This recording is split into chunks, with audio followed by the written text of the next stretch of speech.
for a chat. It's Thursdays with Jan, and my apologies for skipping out on 2 weeks. Finals this time around were really intense, but now I'm on break, so I can get back to making videos. Really quickly to touch on the topics that I missed. One was about animals, and the other one was about language and gender. So really quickly, language and gender, I actually made a video. Oh, this is gonna be easy for me.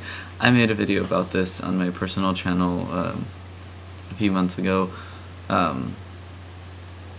It's called Gendered Words and Second Language. So there will be a link to my personal channel below, and you could hear my thoughts on that. So animals, I love animals, all animals, but I unfortunately couldn't have any when I was growing up because my brother has really, really bad allergies.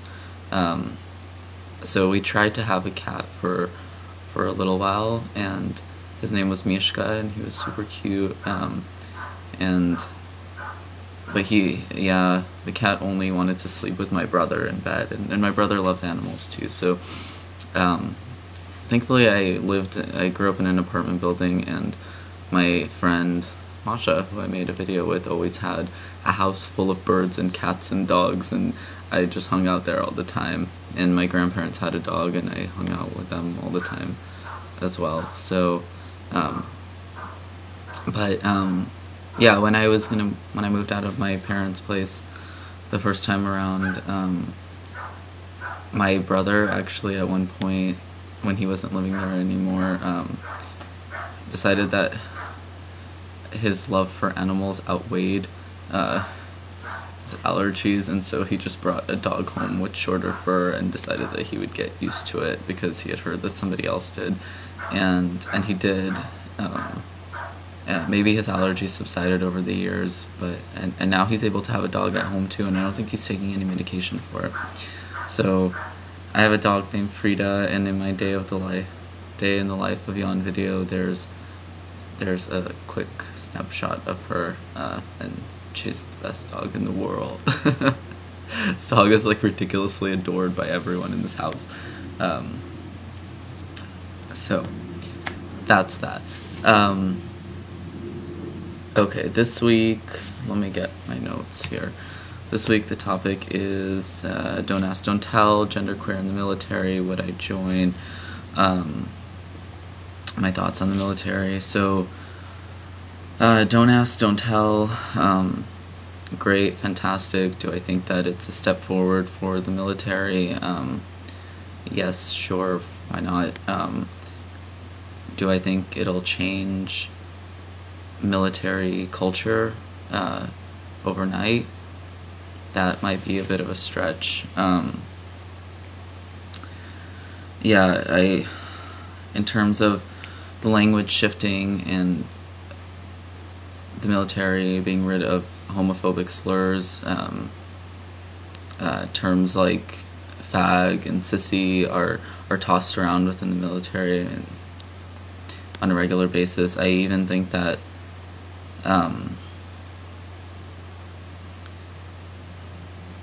it's almost to the extent that it's become like tossing around those terms is almost a bonding point for people in the military, and I think that has to do with the fact that I guess like the image of especially for males, the image of like the military man is like the epitome of masculinity and heroism that people try to strive for, and it seems that talking down anything that's not that, or the opposite of that, would come very naturally. And of course, like, not everybody does it, but it is something that's very characteristic of military culture. So let's see what I have here. Would I join the military? Have I ever thought about it? Have I thought about it in a serious way? Hell no to both of those things. One, for political reasons. I am opposed to a lot of what the military does. Also, the fact that so much funding is allocated toward military endeavors and supplies is something that I'll never agree with. And also simply for, sorry, I'm leaning on my shoulder here.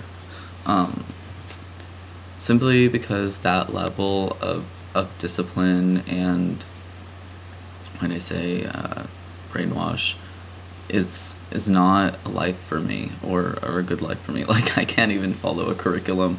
In school, I always need special rules and special attention, so yeah, it just wouldn't work. So with that, I have to make clear that, like, do I hate people in the military? No, not at all. Where was I gonna go with this? Oh yeah, so hating people in the military, no. Do I hate the system that's in place that encourages people to join the military? Yes, with a passion, and that's largely because I wholeheartedly understand why people would be inclined to join the military and why it's a viable option for many people, especially when you have when the options put in front of you are like, do you want to work through a system that's not in your favor in terms of personal success, or do you want the option where something is given to you that'll fund your education and make everybody proud of you? Here's a set of, role models, and here's a set of another set of role models. So I totally understand it, and I was going to share really quickly, I'm actually doing pretty good on time here, a few stories. So, and obviously, like, I've known, like everyone else, people who have been in the military close to me, not close to me, and I am not one to cut someone out of my life because because they made that decision. Of course, it'll change my perception of them. Like, I'm not gonna lie about that. But so yeah, it was this summer. I was driving. Both of these experiences happened this summer. One was I was driving down. I was visiting family in NorCal, and I wanted to do a ride share on the way down, so I posted a Craigslist ride share, and someone wanted to come down with me, so I drove. It was like a 7-hour drive, and this person was actually, and they were like the type that, like, if they felt uncomfortable, like, we started off, I guess, like, he thought he was a little terrified of me, and I was a little terrified of him because it was their first ride. It was his first ride share. It wasn't my first ride share, but my first ride share was not a fantastic experience. So he was the type that was like, talked a lot when a little nervous or uncomfortable, and so he talked for 7 hours straight. But anyway, he was in the military, and when he told me that, I was like, oh.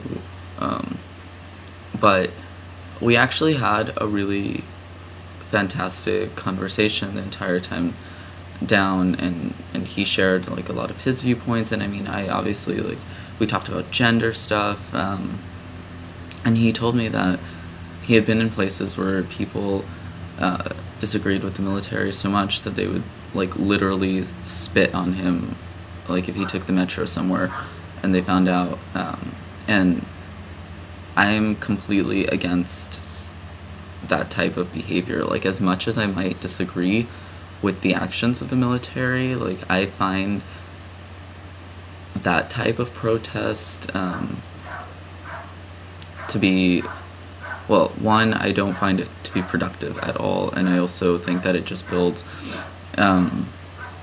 greater walls between people who don't communicate anyway.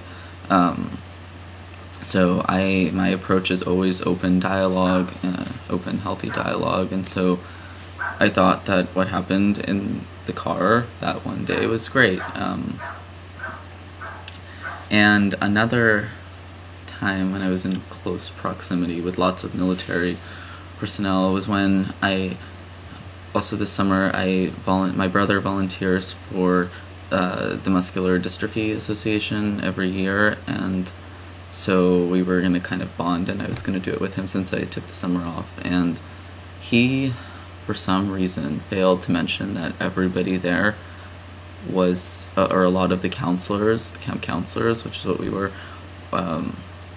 part of the military, or the Marines, to be specific, but so he didn't tell me that part, and he put me in a really uncomfortable place.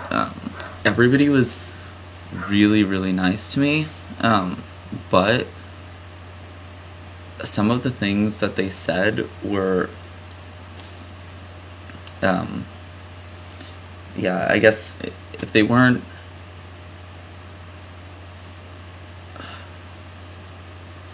okay, sorry, I totally lost my thought, but anyway, I'll bring up an example. So there was a kid, and this is something that totally broke my heart. There was a kid named Jamie who, like, probably 12, and we were doing crafts, and I was in charge of the crafts, and Jamie, like, was with his camp counselor, and Jamie was like really kind of gender bendy little kid, and was decorating a kite and wanted a pink ribbon, and his counselor was like, no, Jamie, like, you can't choose pink, ew, and everybody was like, and at the same time, like, they were like parading around these kids in wheelchairs and putting American flags on the back of their wheelchairs and taking photographs and putting all these military badges on them, and I was like, okay, as nice as you are to me at this moment, this is like where I draw the line. So in that situation, like, again, it was great to talk to people and bridge whatever gaps existed, but I felt like an alien most of the time. Like, people, I don't even think, picked up on the fact that I was queer or trans. They just put me in the hippie box, like, very openly. And again, like, terms were thrown around and so on. So,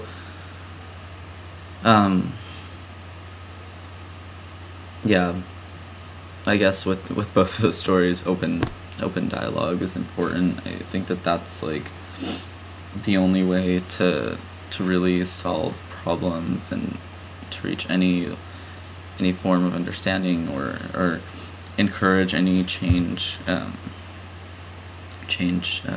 action behaviors. Okay, I hope that everyone is well, and happy holidays, whatever holiday you may celebrate. I am going to the DMV because I need a new license, so that's what I'll be doing today, and I'm not looking forward to the huge line that I'll probably have to wait in. So, farewell, and I'll see everyone before New Year. Or after. Okay, I'm not going to attempt to count dates right now.